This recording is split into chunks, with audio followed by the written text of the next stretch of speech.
Hello and welcome, my Sigma Rizzlers. Sorry, I'm not sure what just got into me.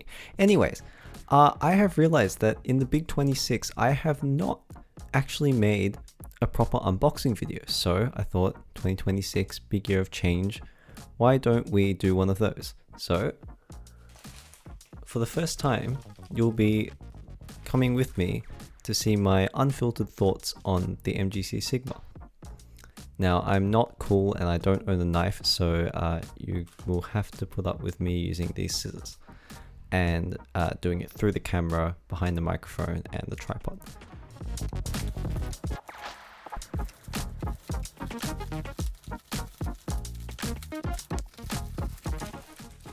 Okay, so here is the box as we already kind of knew about. And in person, it is actually even more amazing than I thought it would be. There's that. And I also ordered a couple other things, but they probably won't be in this video. So I just have a blank cap for my Zanchi V5, which doesn't have magnets. I was worried about that. And some maglev rings for my V11. So let me just get rid of that. And get rid of these for now. And yep, we'll get right into opening this.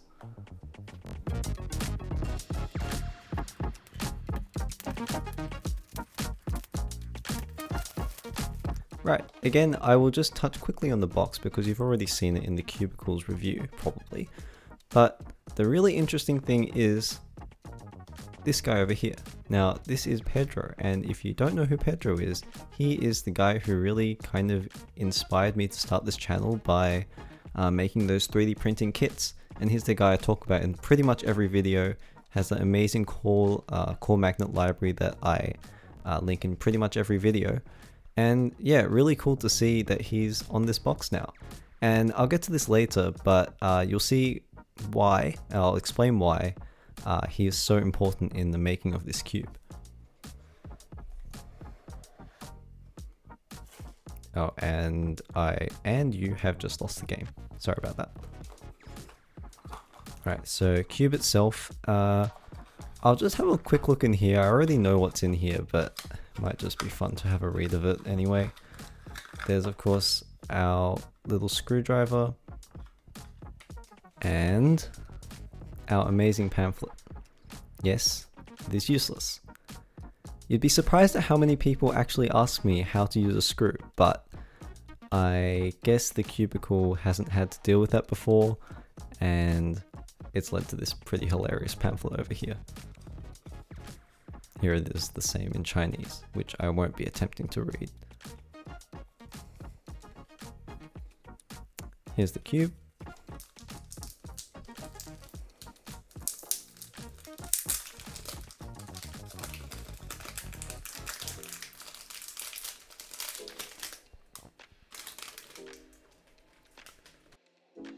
Now, first turns. Ooh. Magnets definitely weaker, and this is a springed cube, but it's already faster than my original.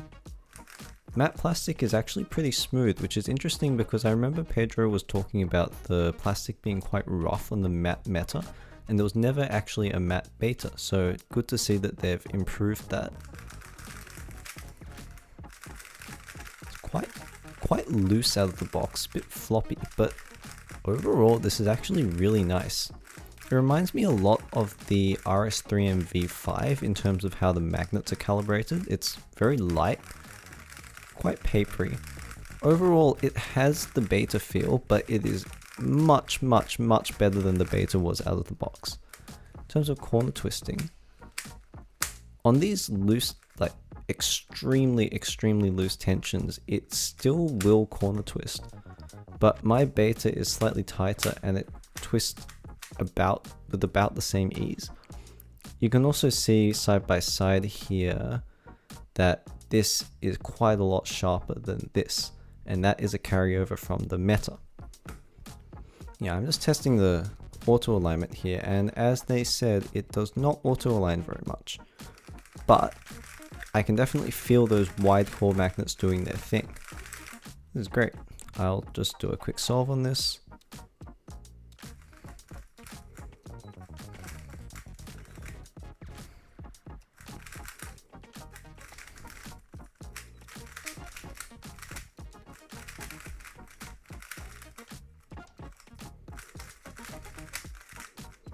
So yeah, out of the box it's very loose, very floppy. Let's have a quick look inside. Obviously no edge magnet there. We have what looks to be a very similar focus. Yeah, very similar core magnet, but in there is a little white magnet. And that looks very much like Pedro's normal RS3M Ballcore. In fact, I'll go grab that right now so we can have a comparison. Might be a little bit hard to tell, but that is pretty much the exact same design. So it's got that 4x1mm magnet in there, and yeah, pretty much the same.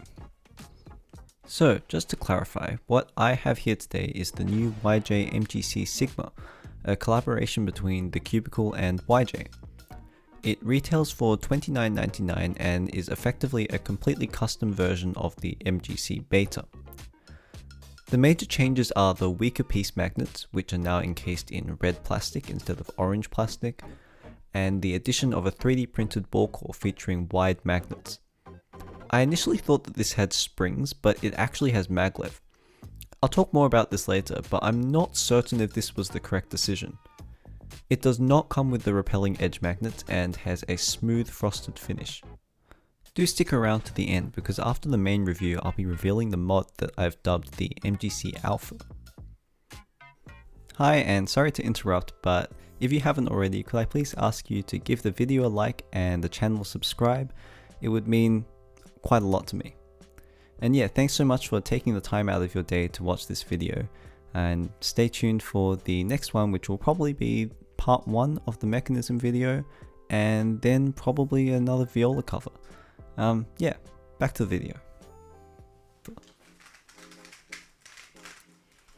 Overall, I think this is a pretty good product, and it certainly achieves the Cubicle's goal of being smooth and linear. That being said, I don't know if I can really recommend this to everyone. We'll get to why that is a bit later. The Sigma is about as fluid as a properly blocky cube can get, which is both its greatest strength and flaw. It corner cuts smoothly and has a light, airy turn feel that sets it apart from the normal Beta. In a way, it splits the difference between the RS3M V5 ball core and the XT3 V1. It's got the soft plastic and slight crunch of the XT3, and the light and hollow feeling of the RS3M. The light magnets are, however, this cube's downfall. The Beta's mechanism is inherently slightly more unstable than the V5's, and it has a very small sweet spot of screw depths. Too loose and the cube is overly clacky and wobbly, too tight and it doesn't flow properly. In this sweet spot, I found I needed to put the compression up to setting 8 from the default 3, and even here it still feels a bit wobbly and unstable. Setting 9 improves stability at the cost of adding too much snappiness. While I think the speed is great, I do think that this cube may have benefited from springs in terms of maximizing the linearity and allowing higher compression settings to be less punishing.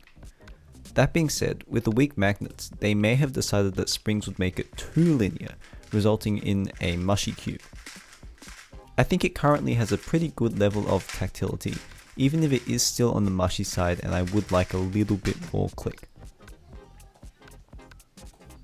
There are cubes that sit in between flexible and blocky and pull it off, namely the Tornado V4 and to some extent the Weilong V10 and V11. Unfortunately, the Sigma doesn't quite execute it well enough in my opinion, leaving it in an uncomfortable no man's land of feeling both wobbly and blocky. Is it better than the Beta? Maybe. It's lighter to turn, but it's still harder to control. But fear not, because I have the solution here. Coming back to Pedro, when I was reading the description of this cube, it reminded me of something he had written. I went back to check his Reddit post on the beta, and lo and behold, this MGC Sigma is almost identical to Pedro's optimized beta, but put into mass production. He uses a top spec beta, swaps the core for one with stronger and wider 4x1mm magnets, and he swaps out the corner magnets for the weaker ones. In another post, he mentions swapping the Meta's corner caps in for the increased corner twist resistance. However, the keen listeners among you may have noticed something that didn't make it to the Sigma. He only swapped the corner magnets out, so that's exactly what I did. If the MGC Sigma is LBL Design's micro-optimized version of the beta, then MGC Alpha Snap and MGC Alpha Flow, as I'm calling them, are my own micro-optimized versions.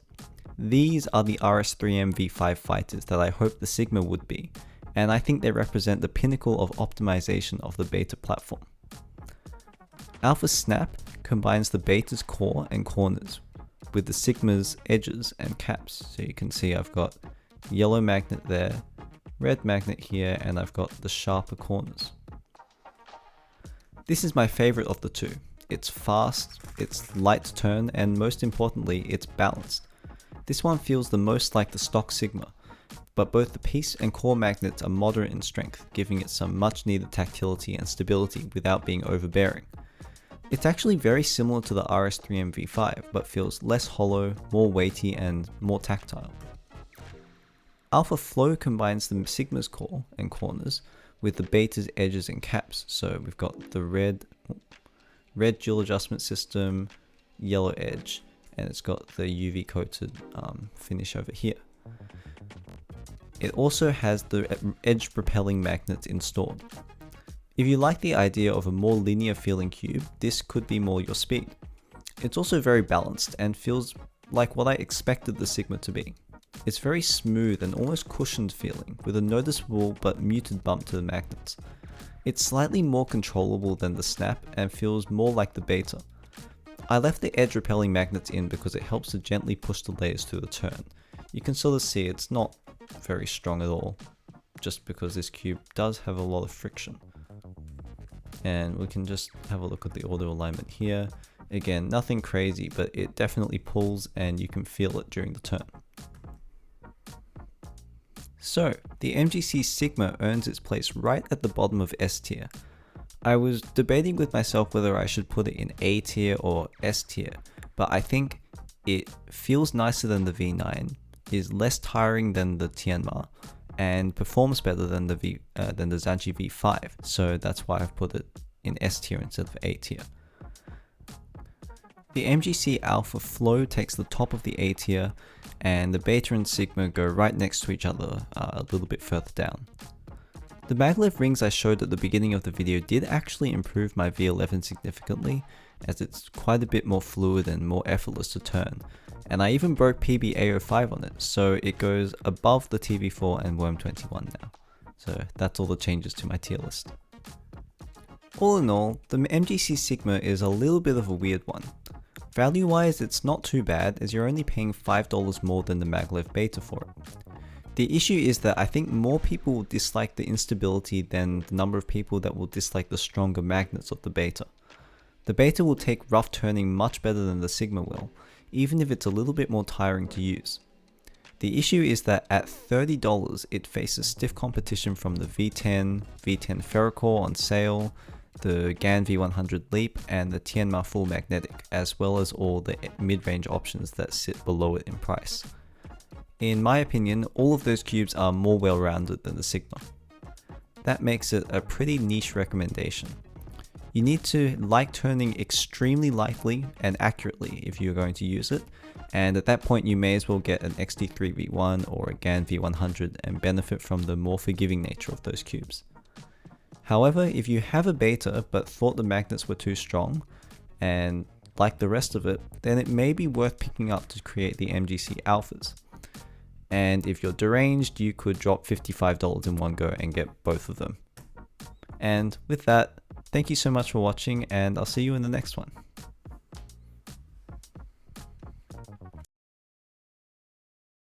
Now, the first thing I'm going to do is just have a smell of it, because I remember my original beta kind of smelled like ant pheromones, which was not great. I'm getting a bit of a whiff of it here. Just 1 second. Pleased to report that it actually does not smell anything like this cube did. Excellent job, YJ.